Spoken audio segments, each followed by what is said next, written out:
É engraçado, porque o Paulo...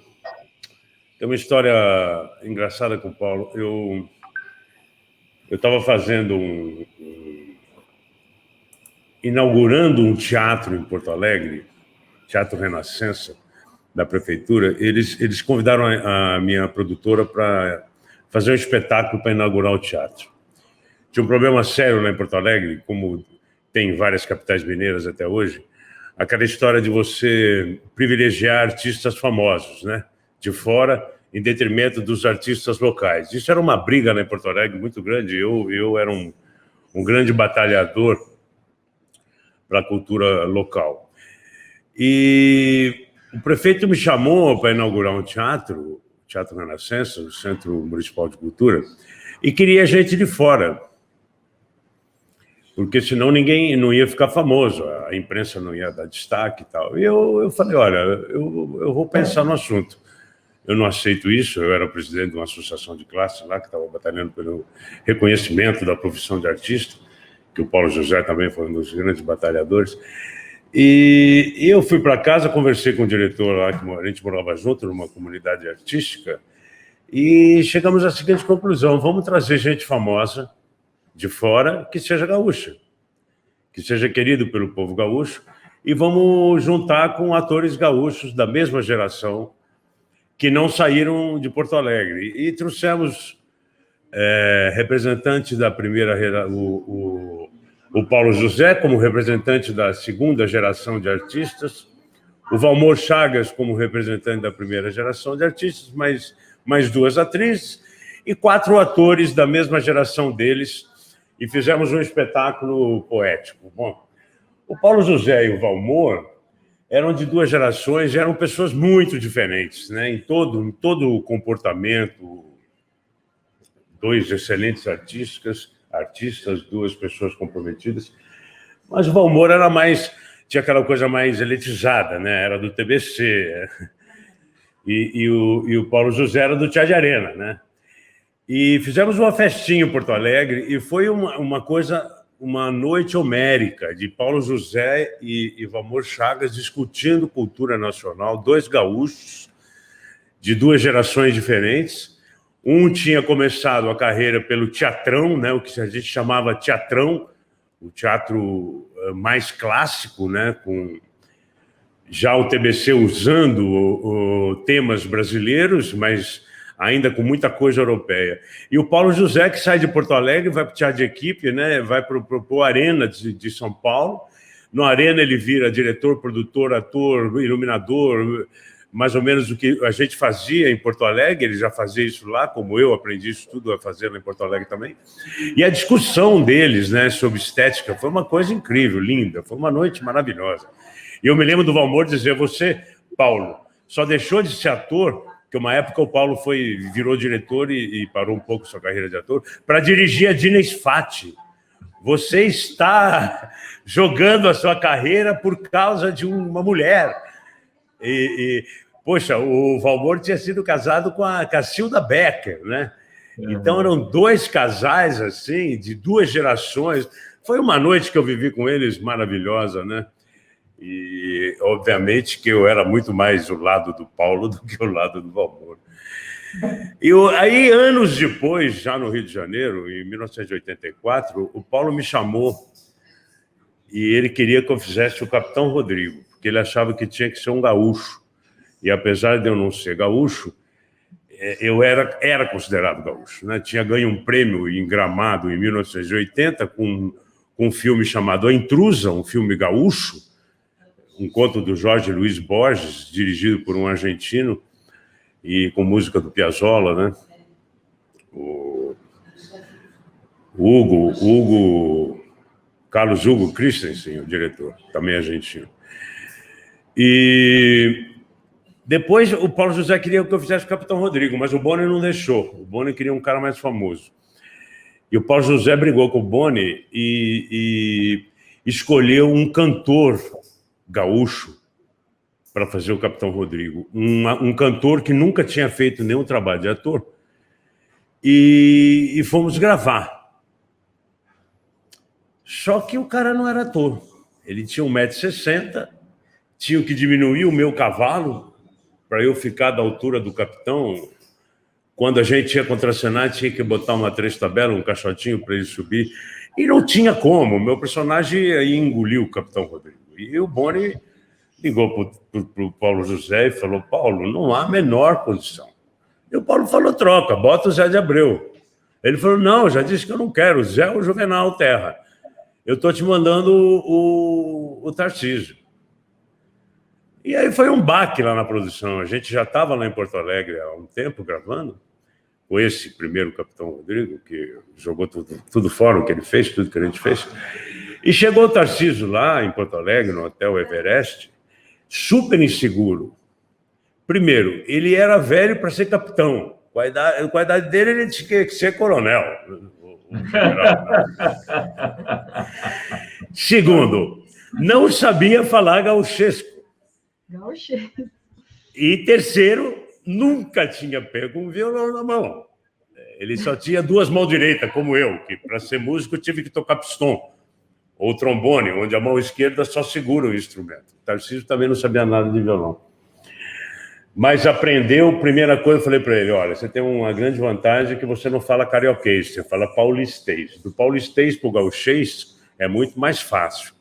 O paulista fala porta e o gaúcho fala porta. O carioca fala porta, fala porta, já é um outro departamento. Entre porta e porta, o caminho é mais... Eu gosto de estudar essas coisas. O Brasil tem mais de 20 tipos de R's diferentes. Mas aí, e o Tarcísio, a história da mão, do violão, da mão esquerda, foi difícil mesmo, mas tecnicamente, na televisão, você acredita que ele esteja realmente tocando. E ninguém acreditou na idade dele. Quando ele botou a pilcha, a roupa dele, era no casamento do meu personagem, a primeira cena dele, quando ele entrou, já pilchado, já com a roupa de gaúcho, cara, todo mundo viu o Capitão Rodrigo, não tinha erro. O Tarcísio tinha uma presença cênica, absurda. E uma coisa assim, essa relação de Tarcísio com o Paulo José era uma relação muito louca. Ambos filhos de fazendeiros, um filho de fazendeiro paulistano, quatrocentão. O Tarcísio, o pai do Tarcísio, se chama Raul Pompeia Pereira de Magalhães Sobrinho. Eles são parentes do Tiradentes, Vital Brasil, os caras americanos. A família do Paulo José, de Lavras do Sul, também muito rica, fazendeira. E, ao longo da vida, esses dois fazendeiros atores, né, foram fazendo as suas opções. Eu me lembro da última vez que eu conversei com o Tarcísio, eu acho que foi... Na novela a gente fazia dois personagens muito amigos. Esqueci o nome da novela. Enfim, era a última, uma das últimas do Aguinaldo. Ele estava muito bravo com o ministro do Supremo, o que estava com o processo do Mensalão, meu Deus. Do Mensalão? O do Mensalão, que foi... Morreu? Queria ser presidente. Não, o Teori? Hein? Não, o primeiro, lá atrás. Mensalão, o Joaquim Barbosa. Ele chegou para mim, o Tarcísio era tucano, né? O Tarcísio chegou para mim e falou assim: e o Joaquim Barbosa, hein, que nojento. Falei: epa, o Tarcísio está mudando de lado. Ele falou: até agora não jogou o PT lá bebendo no boteco, pinga, não sei o quê. O maior preconceito contra o Joaquim, porque o Joaquim estava atrasando o processo e ficava tomando pinga no boteco. Lembra disso, que saiu uma foto do Joaquim? Cerveja, vivia tomando sempre com chopinho, né? Teve uma foto no fim de semana, e o Tarcisão era tucano, né? E o Paulo José, obviamente, tinha uma posição de esquerda, com o Tchá de Arena. Agora, o Tarcísio Meira, ele escolheu o sobrenome da mãe, que é o Meira, para dar, que ele tinha uma coisa com o número 13, né? E aí Quem? Tarcísio Meira. Eu li, não sei se é verdade, uma matéria. que aí ele escolheu o Tarcísio e o Meira para dar 13, porque ele tinha morado no apartamento 13, então ele tinha algo com o número 13. Uma pena ele não votar no 13, né? Então, mas o Tarcísio era um aristocrata, sabe? E as 2 vezes que eu trabalhei pertinho dele, no Tempo e o Vento a gente era... Ele casava com a minha irmã, eu era a pessoa, quando o Capitão Rodrigo chega em Santa Fé e diz: digo buenas e me espalho, nos pequenos do de prancha, nos grandes do de talho, alguém grita lá no fundo, pos de, é o meu personagem, né? O cara, o gaúcho digno e tal. Mas, enfim, os dois são duas faces da mesma moeda, digamos. O Capitão Rodrigo é aquela coisa mais brincalhona, bonachona e tal. Eu publiquei uma foto que é do momento que o Capitão Rodrigo resolve abandonar as guerras e viver de amor, né? Viver com a Bibiana. Eles montam uma venda, uma loja de secos e molhados, e o Tarcisão de tamanco, é muito engraçado, com o avental pendurado, tentando de tirar aquela coisa nobre que o Capitão Rodrigo tem. E é muito louco, sabe? Perder o Paulo ontem e o Tarcísio hoje. Eles são 2 pessoas que, poxa, quando eu fui trabalhar com eles eram meus ídolos, entendeu? Eu tinha uma coisa assim um passado assim. O Paulo José, Todas as Mulheres do Mundo, era um filme que me deixava louco, né? E o Tarcísio era aquele ícone da televisão, né? Aquela coisa, o casal, né? De Tarcísio e Glória, uma coisa... Mas já chorei muito ontem, já chorei muito hoje. A gente está vivendo muitas perdas, né? O Paulo, desde 1993, que estava doente, mas reagindo bravamente.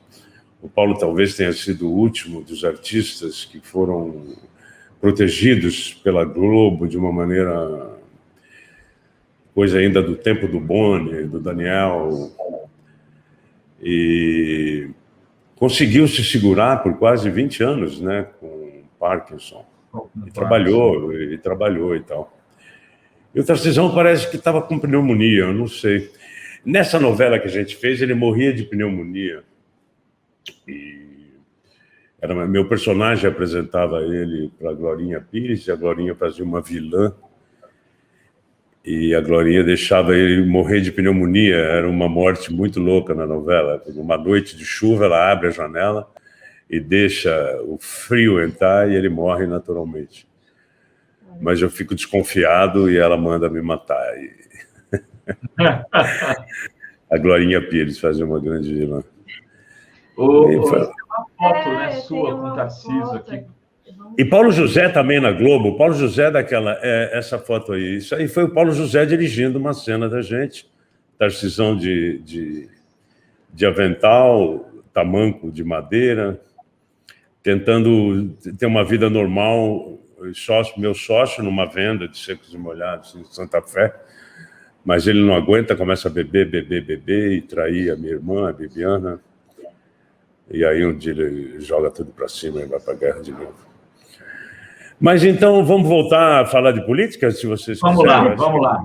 Depois nós vamos fazer um corte desse pedaço, Dri, dessa homenagem, e tratar como homenagem do nosso amigo Zé de Abreu esses 2 grandes artistas da... Foi lindo, né? Você vê a CPI inteira, todo mundo levantar e fazer um minuto de silêncio. Nós estamos falando de atores, né, bicho? Que é uma coisa que hoje em dia nós, artistas, fomos jogados na lama, né? Como se todos fôssemos ladrões e tal. Quer dizer, a pandemia, mais uma coisa que a pandemia mostrou foi que como as pessoas precisam dos artistas, né? O que as pessoas faziam aqui na pandemia? Se não ver séries, filmes, ouvir músicas, lives,